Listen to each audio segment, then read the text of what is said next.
Climate change की जब भी बात होती है तब कई चीजें रिपीट की जाती हैं। Choose a more eco-friendly shipping option. Send fewer emails. Turn off lights when you leave a room. Change how you travel. हमें ये करना चाहिए, हमें वो करना चाहिए। आई एम श्योर इस वीडियो का टाइटल पढ़कर कम से कम 3 लोग टाइप कर ही रहे होंगे, अबे चलना पहले अपना एसी बंद कर फिर ज्ञान बांटना। रुको रुको, आप तीनों पहले पूरा वीडियो देख लो फिर भले ही कमेंट कर देना। देखो, पंखे बंद करने से लेकर प्लेन ट्रैवल अवॉइड करने तक इंडिविजुअल एक्शंस की लिस्ट काफी लंबी है, पर फिर भी हम देखते हैं कि एक्सट्रीम वेदर इवेंट्स बढ़ते जा रहे हैं और ग्लोबल टेम्परेचर लगभग 1.5 डिग्री सेल्सियस बढ़ चुका है। और इस वीडियो में हम यही समझेंगे कि कैसे जो लोग क्लाइमेट चेंज के एक्चुअल में जिम्मेदार हैं, उन्होंने सालों तक बहुत क्लेवर प्रोपेगेंडा चलाकर आज ये हालत कर दी है कि क्लाइमेट चेंज के डिस्कशंस में उन लोगों की कोई बात ही नहीं होती।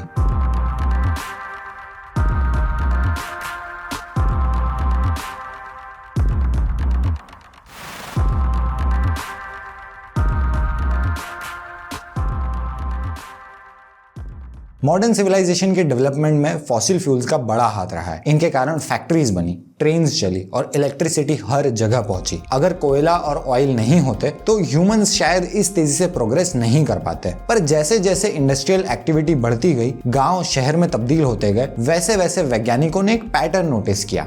हमारे एनवायरनमेंट में कार्बन डाइऑक्साइड बढ़ रही थी। धीरे धीरे साइंटिस्ट का ध्यान इस तरफ बढ़ने लगा और 1970s में वैज्ञानिक इस बारे में सीरियसली रिसर्च करने लगे कि हमारी एक्टिविटीज का एनवायरनमेंट पर क्या असर पड़ रहा है। वॉलेस ब्रोकर ने 1975 में साइंस जर्नल में एक आर्टिकल पब्लिश किया जिसमें उनका दावा था कि आने वाले समय में पृथ्वी का टेम्परेचर बढ़ने वाला है, और इसी आर्टिकल से ग्लोबल वार्मिंग शब्द पॉपुलर हुआ। अगले कुछ सालों में ग्लोबल वार्मिंग को लेकर साइंटिस्ट कन्विंस होने लगे। बेसिकली हर बीतते साल के साथ ये साफ होने लगा था कि हमारी एक्टिविटीज के कारण एनवायरनमेंट में कार्बन डाइऑक्साइड बढ़ रही है और इससे पृथ्वी को भारी नुकसान होने वाला है। और इन एक्टिविटीज में बड़ा हाथ था फॉसिल फ्यूल्स का। तो इसके जवाब में दुनिया की सबसे बड़ी ऑयल कंपनीज ने क्या किया? उन्होंने सोलर और विंड जैसी रिन्यूएबल एनर्जीज की रिसर्च में इन्वेस्ट किया और गवर्नमेंट के साथ मिलकर ऑयल एक्सट्रैक्शन को फेज आउट करने और कार्बन एमिशंस कम करने का प्लान बनाया, जिससे पृथ्वी बच गई। ऐसा होता तो ये वीडियो बनता ही नहीं। असल में ऑयल कंपनीज के खुद के साइंटिस्ट को भी पता था कि उनके प्रोडक्ट से ग्लोबल वार्मिंग हो रही है, पर उन्होंने जानबूझकर पब्लिक में इस बात से इनकार किया। फॉर एग्जाम्पल, एक्सॉन मोबाइल ने कई ऐसे ग्रुप्स को सालों तक फंडिंग दी जो ग्लोबल वार्मिंग के डेंजर को कम बताते थे और ये आर्ग्यू करते थे कि वो या तो उतनी बुरी नहीं है या वो इंसानों के कारण नहीं हो रही, वगैरह वगैरह। एक आर्गुमेंट तो ये भी था कि एनवायरनमेंट में कार्बन डाइऑक्साइड बढ़ने से फसलों को फायदा होगा, क्योंकि पौधे कार्बन डाइऑक्साइड पर ही तो जीते हैं। दुनिया के बड़े बड़े न्यूज़पेपर्स में रेगुलरली पेड कॉलम्स पब्लिश होते थे जिनमें क्लाइमेट चेंज को लेकर लोगों के मन में डाउट्स पैदा किए जाते थे। इस सब के बावजूद धीरे धीरे ग्लोबल वार्मिंग का इतना ज्यादा प्रूफ इकट्ठा होने लगा कि अब उसके खिलाफ बोलना बेवकूफ़ी हो गई थी। तो ऑयल इंडस्ट्रीज ने तय किया कि वो इसके खिलाफ बोलने के बजाय इसका इल्जाम आपके और मेरे सर पर डाल देंगे, और यहां से कॉन्सेप्ट आया कार्बन फुटप्रिंट का। Carbon footprint. Carbon footprint. Carbon emissions. Carbon footprint का मतलब होता है किसी भी व्यक्ति के कारण डायरेक्टली या इनडायरेक्टली कितनी ग्रीन हाउस गैसेस एमिट हो रही हैं। आपके सुबह कार चलाने से लेकर इलेक्ट्रिसिटी यूज करने तक सब कुछ इसमें काउंट होता है। बेसिकली क्लाइमेट चेंज में आपका कितना कंट्रीब्यूशन है, वो नंबर आपका कार्बन फुटप्रिंट है। पर इस कॉन्सेप्ट में गलत क्या है? अगर लोग अपना कार्बन फुटप्रिंट कम करेंगे तो धरती को फायदा तो होगा ही ना, right?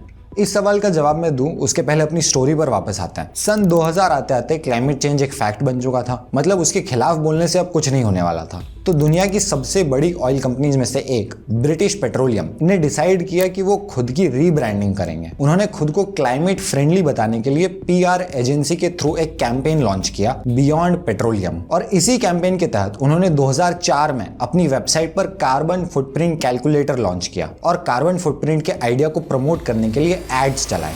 What size is your carbon footprint? Is that it? You mean the effect that my living has on the earth in terms of the products I consume?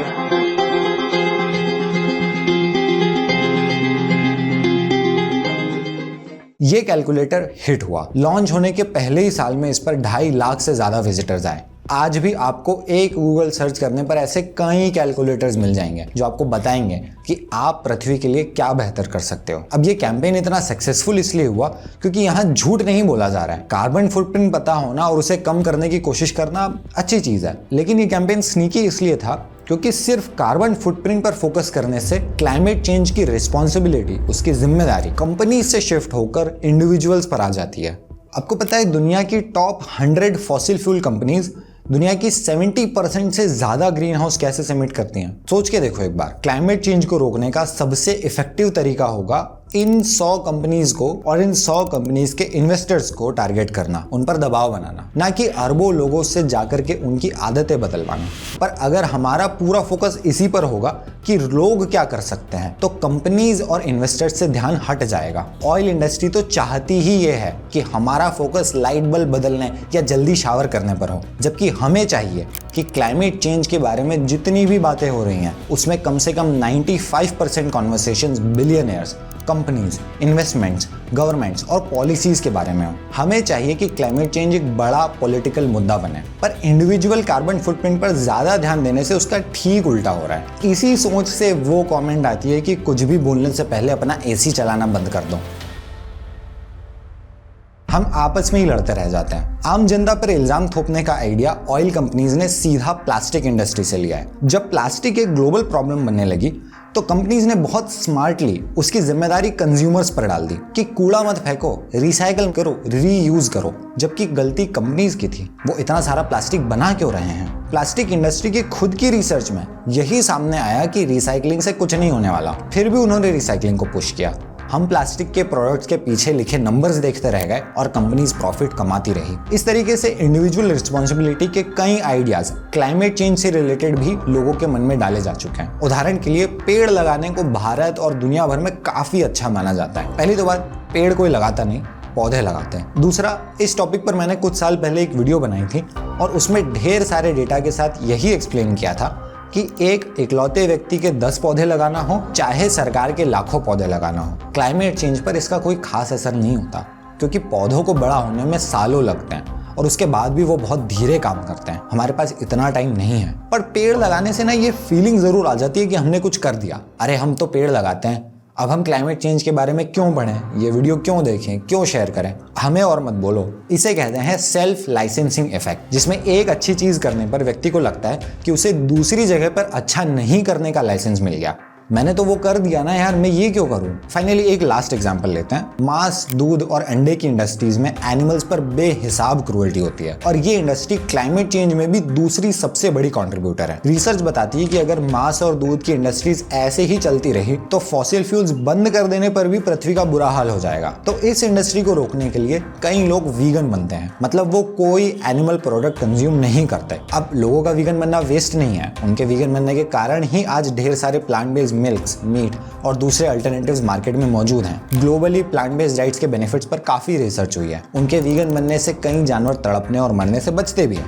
तो वीगन होना अच्छी चीज है, बढ़िया है, लेकिन सिर्फ वीगन बनने से इंडस्ट्री गायब नहीं हो जाएगी। कुछ एनिमल जरूर बचेंगे, पर अगर इस इंडस्ट्री को ही टारगेट करना है तो वो पॉलिसी लेवल पर ही होगा। हम ये उम्मीद नहीं कर सकते कि एक एक करके लोगों को वीगन बनाते रहेंगे और एक दिन सब ठीक हो जाएगा। एक पॉइंट पर हमें ऊपर से कुछ ना कुछ एक्शन चाहिए होगा। ओके सुरेश, समझ गया, लाइट बल्ब और शॉवर पे फोकस करवाना ऑयल कंपनीज का प्रोपेगेंडा है, तो पर फिर मैं करूँ तो करूँ क्या? वेल, इस वीडियो को जितने भी लोग देख रहे हैं वो सभी 3 तरीकों से क्लाइमेट चेंज को इन्फ्लुएंस करते हैं। पहला है उनका कंजम्पशन। हमने बात करी कि सिर्फ कंजम्पशन पर फोकस करना ठीक नहीं है, पर इसका मतलब ये भी नहीं कि अपना कंजम्पशन कम करना गलत हो गया। पब्लिक ट्रांसपोर्ट का यूज करना, प्लांट बेस्ड डाइट पर शिफ्ट होना, एयर ट्रैवल कम करना, इलेक्ट्रिक व्हीकल्स यूज करना, ये सब अच्छी चीजें हैं और जिम्मेदार नागरिक होने के नाते हमें करना चाहिए। इस वीडियो का मोटिव आपको डिमोटिवेट करना नहीं है कि अरे कुछ नहीं होने वाला, फेंको कचरा, नहीं, पर्सनल कंजम्पशन कम करना चाहिए। दूसरा तरीका है हमारी चॉइसेस।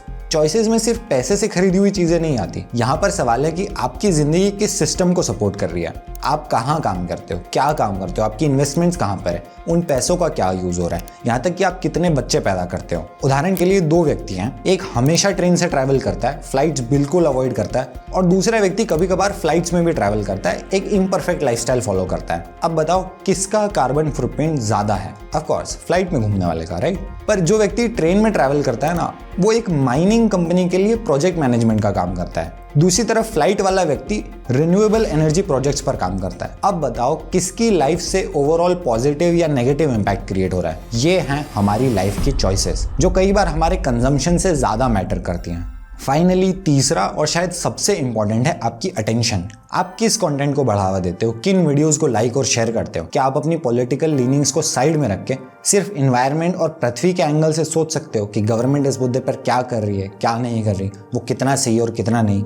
इमेजिन करो एक ऐसी दुनिया जिसमें रेगुलरली न्यूज़ चैनल्स पर यह दिखाया जाता है कि कौन सी कंपनीज एमिशंस बढ़ा रही हैं, कौन सी कंपनीज रिन्यूएबल एनर्जी में पैसा लगा रही हैं, कौन सा प्रोजेक्ट बिना एनवायरमेंटल क्लियरेंस के चल रहा है और जंगलों को साफ कर रहा है, कौन सी इंडस्ट्री नदियों को गंदा कर रही है। ऐसी दुनिया जिसमें इन्फ्लुएंसर्स छोटी छोटी लाइफस्टाइल टिप्स देने के बजाय कॉर्पोरेट अकाउंटेबिलिटी की ज्यादा बात करते हो, ये समझाते हो कि लेटेस्ट बजट में क्लाइमेट चेंज और एनवायरमेंटल प्रोटेक्शन पर गवर्नमेंट का क्या एटीट्यूड है। ऐसा इंफॉर्मेशन कल्चर बनाने में हम सब कंट्रीब्यूट कर सकते हैं। Climate change, air pollution, environment, water crisis, इन टॉपिक्स पर वीडियोस बनाने से व्यूज नहीं आते, इसीलिए तो इन्फ्लुएंसर्स नहीं बनाते। तो अपनी अटेंशन इन इंपॉर्टेंट टॉपिक्स को देना, इस बारे में डिस्कशंस करना, इन्हें शेयर करना, ये हमारी जिम्मेदारी बनती है। जब तक ये इश्यूज इलेक्शन का मुद्दा नहीं बनेंगे, जब तक ये इश्यूज इंटरनेट पर बहुत कॉमन टॉपिक्स नहीं बनेंगे, तब तक इन पर प्रोग्रेस के चांसेस कम ही रहेंगे। बाय द वे, मैंने मेंशन किया कि प्लास्टिक रिसाइकलिंग बेसिकली एक स्कैम है, जो कि सच है। हमारे प्लास्टिक आइटम्स पर बना हुआ ये साइन रिसाइकलिंग का नहीं है।